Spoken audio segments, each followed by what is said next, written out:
5장. 내가 정신병원에 갇혀 지내는 동안 밖에서는 내 인생이 조용히 정리되고 있었다. 그 사실을 처음 알게 된 건 병원에서 우연히 들은 간호사의 대화 때문이었다. 그 환자 말이야. 며칠 전 누가 집에 왔다고 하더라고. 부동산 중개인 같던데. 그 말을 들은 순간 가슴이 철렁 내려앉았다. 내 집에 부동산이 왜? 며칠 후 마침내 나를 신뢰하게 된 간호사 한 명이 몰래 정보를 건넸다. 어머님, 죄송하지만 말씀드릴 게 있어요. 가족분들이 병원에 입원 연장 요청서를 냈어요. 그리고 서울 집은 이미 매각 절차에 들어간 것 같아요. 나는 멍해졌다. 입이 바짝 말랐고 말이 나오지 않았다. 매각이라뇨? 그 집은 제 명의예요. 제 허락 없이는 못 팔아요. 그러자 간호사는 조심스레 답했다. 그게요, 가족분들이 치매 초기 증상 진단서를 병원 측에서 발급받으신 것 같아요. 그걸로 한정후견인 신청도 했다는 말이 있어요. 한정후견인. 그 단어가 그렇게 무서울 줄은 몰랐다. 법적으로 판단력이 일부 부족한 사람을 대신해 재산을 관리할 수 있는 권한. 그 자리에 내 아들이 들어섰다는 것이다. 나는 나도 모르게 한 서류에 도장을 찍었을 것이다. 아니면 의사소견서를 기반으로 가족이 단독 신청했을 수도 있다. 내가 병원에 갇힌 그 시간 동안 내 이름으로 된 모든 자산은 서서히 그리고 합법적으로 내 것이 아니게 되고 있었다. 내 통장은 아들이 관리하고 있었다. 퇴직금이 들어있는 CMA 계좌, 소액의 투자 펀드, 월세를 받고 있던 지방 상가의 임대 수익금, 심지어는 내 국민연금까지 자동이체 계좌를 바꿔버렸다는 사실도 나중에 알게 됐다.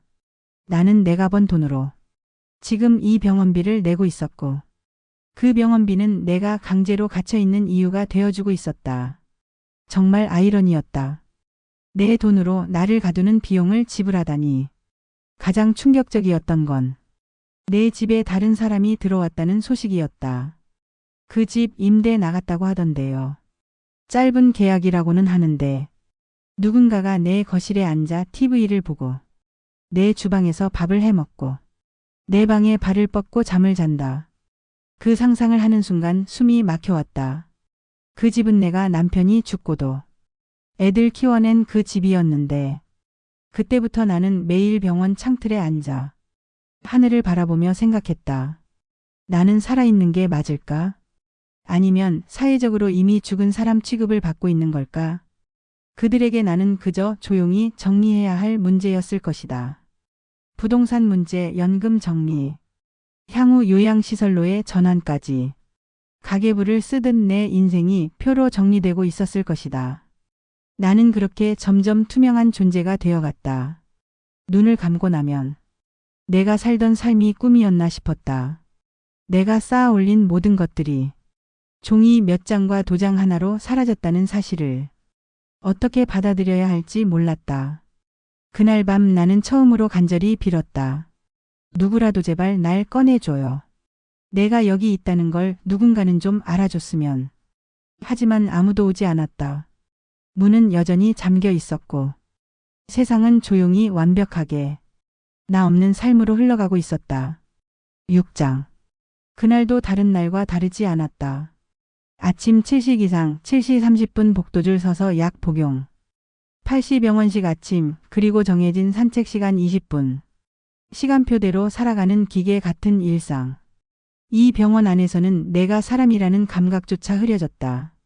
하지만 그날 늘 조용하던 간호사 하나가 내게 조심스럽게 말을 걸었다.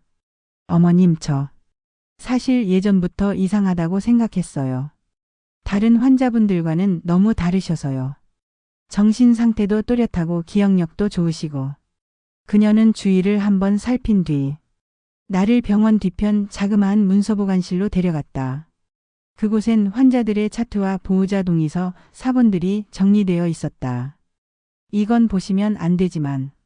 그녀는 내 차트를 슬쩍 펼쳐 보였다.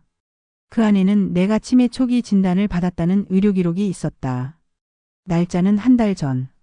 나는 그날 그 병원에 있지도 않았다. 그리고 그 진단서 옆에는 내가 아닌 보호자 명의로 작성된 위임장, 심지어 내 서명이 위조된 문서까지 포함되어 있었다. 이거 위조 아니에요? 간호사의 목소리는 떨리고 있었다. 보호자분이 병원에 오셔서 급히 처리해 달라고 하셨어요. 법적으로 확인되지는 않았지만 제가 보기에도 이상해서요. 그 순간 모든 게 퍼즐처럼 맞춰졌다. 아들이 갑자기 가져온 위임장, 딸이 함께 병원에 온 날, 의사가 이상하게 구는 느낌. 이건 계획된 감금이었다. 나는 몸이 떨렸다. 분노와 모멸감, 그리고 복잡한 감정이 뒤엉켰다. 혹시 이거 사진 찍을 수 있을까요? 간호사는 망설이다가 작은 스캔본을 하나 출력해 봉투에 넣어주었다. 밖에 있는 사람에게 보여주세요. 기록상으론 이건 보호자 요청으로 발급된 진단서입니다. 하지만 뭔가 이상하다는 걸 저도 알겠어요. 그날 밤 나는 스스로를 위해 처음으로 싸우기로 결심했다. 이 병원 안에는 나를 도와줄 사람은 거의 없지만 밖에는 아직 누군가 진실을 들어줄 사람이 있을지도 모른다. 며칠 뒤 운이 좋게도 자원봉사로 병원에 온 마을 복지센터 직원이 나를 담당하게 됐다. 그는 나를 주의 깊게 바라보다가 조심스럽게 물었다. 어르신 혹시 여기에 오시기 전 일이 기억나세요?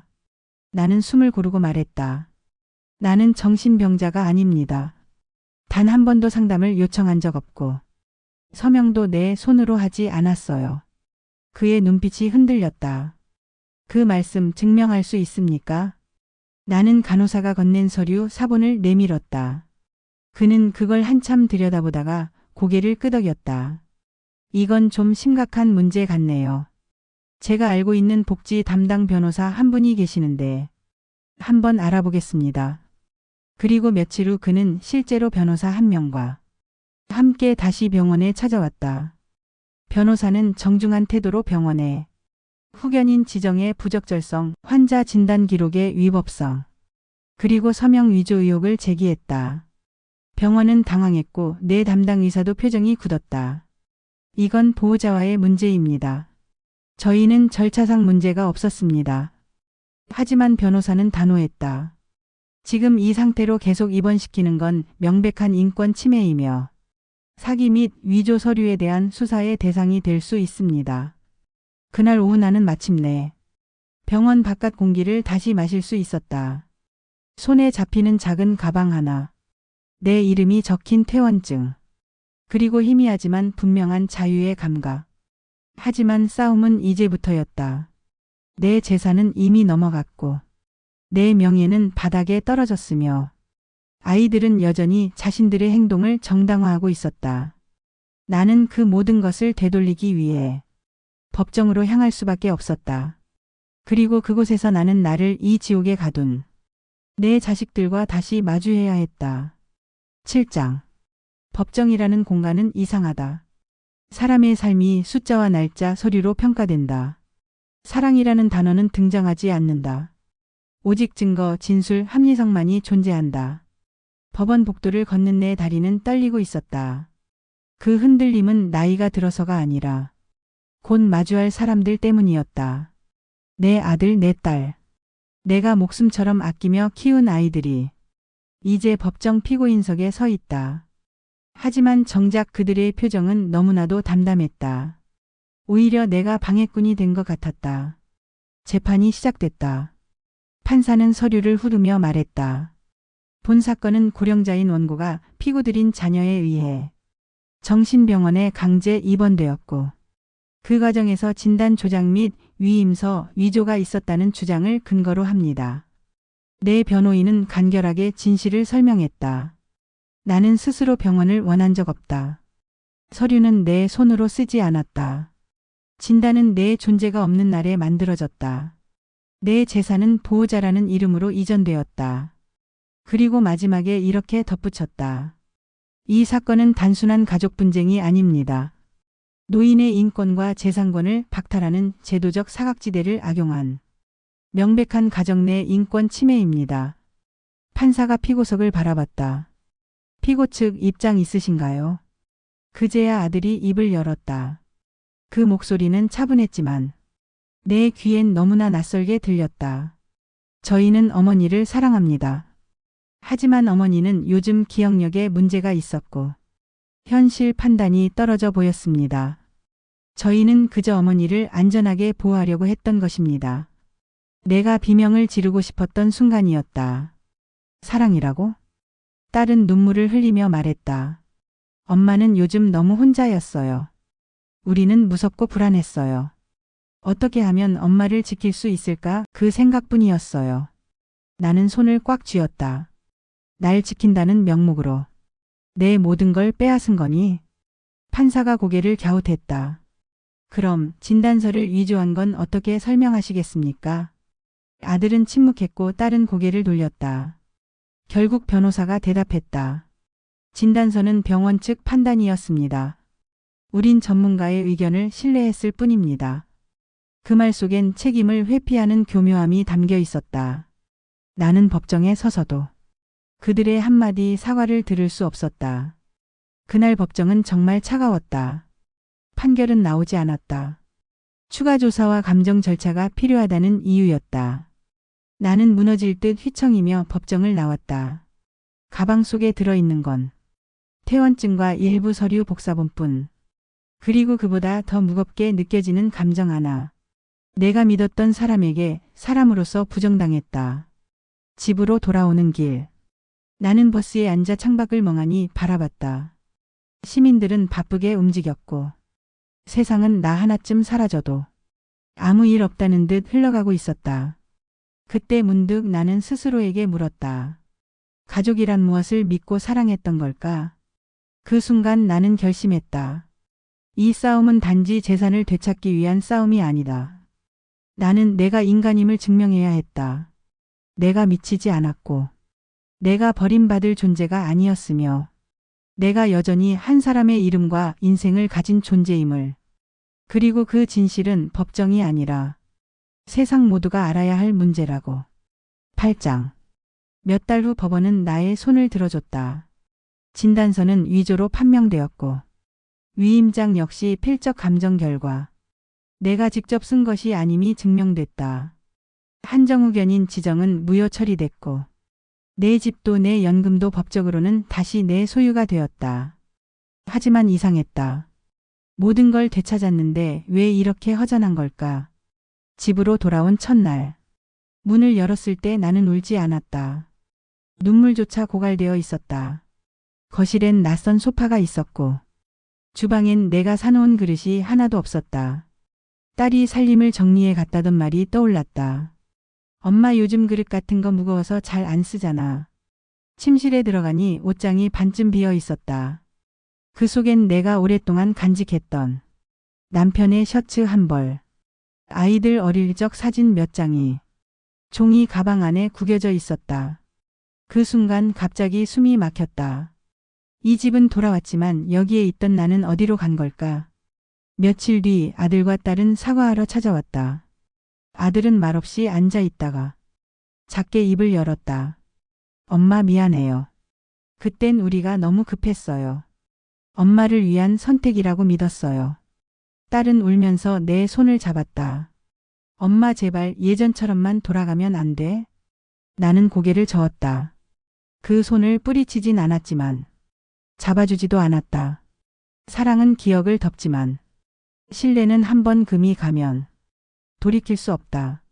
그 아이들이 내게 무슨 짓을 했는지 그저 나를 관리할 대상으로 보고 인생을 정리하려 했던 순간들을 나는 결코 잊을 수 없다. 시간이 흘러 나는 다시 혼자가 되었다. 밥은 혼자 해 먹고 병원도 혼자 다닌다.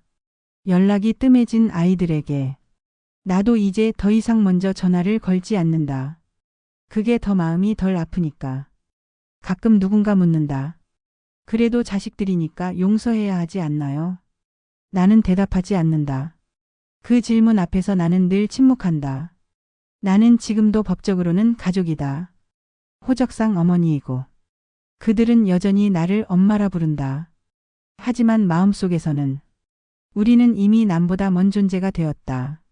무엇을 잃었냐고 묻는다면 나는 이렇게 말할 것이다. 모든 걸 잃었습니다. 돈도 집도 명예도 그리고 믿음도요. 그중 가장 아픈 건 마지막 하나였다. 구장. 한때는 믿었다. 사람은 결국 가족이 전부라고. 살면서 누구에게도 기대지 않고 살아도 내 자식만은 내 편일 거라 굳게 믿었다. 하지만 인생의 끝자락에 서보니 알겠다. 내 편이라고 믿었던 사람들이 가장 먼저 등을 돌릴 수도 있다는 걸. 나는 혼자가 되었고 다시 혼자 살아가고 있다. 이제는 누군가 내게 자식이 최고지라고 말하면 그저 씁쓸하게 웃는다. 그 말이 틀렸다는 게 아니라 그 말이 모두에게 진실이 아니란 걸 나는 뼈저리게 알게 되었기 때문이다.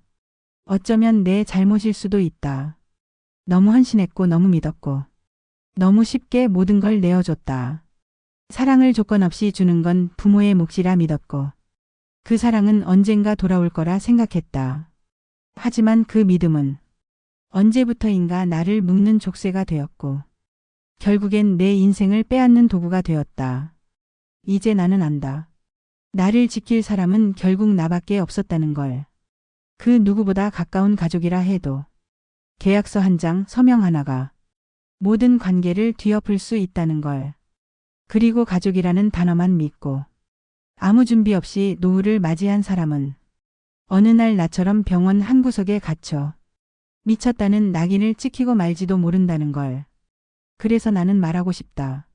누군가에게. 지금 이 글을, 이 이야기를 보고 있는 당신에게. 부디 당신만은 준비하시길 바란다. 감정이 아닌 법적으로 스스로를 지키는 방법을. 정 때문에 모든 걸 내어주지 않고 계약서와 권리로 자신을 보호할 줄 아는 지혜를. 사랑과 희생의 이름으로 모든 것을 맡기지 않기를. 세상엔 참 많은 사람들이 나도 당했어요라며 속삭였다. 그들의 목소리를 들으며 나는 확신했다. 이건 나만의 이야기가 아니다. 이건 내 편인 줄 알았던 사람들에게서 가장 큰 상처를 받은 수많은 노인들의 이야기다. 나는 지금도 살고 있다. 조용히 작게. 때론 외롭지만 이제는 두려움 없이. 왜냐하면 나는 이제 알기 때문이다. 진짜 내 편은 무턱대고 믿는 가족이 아니라 끝까지 나 자신을 지키려는 의지라는 걸. 마지막으로 다시 한번 말하고 싶다. 가족이라는 이름 아래 당신의 인생을 맡기지 마라. 법은 감정보다 오래가고 문서는 눈물보다 강하다. 그리고 절대로 잊지 마라. 당신은 보호받아야 할 존재가 아니라 당신 스스로를 지킬 수 있는 주체라는 것을.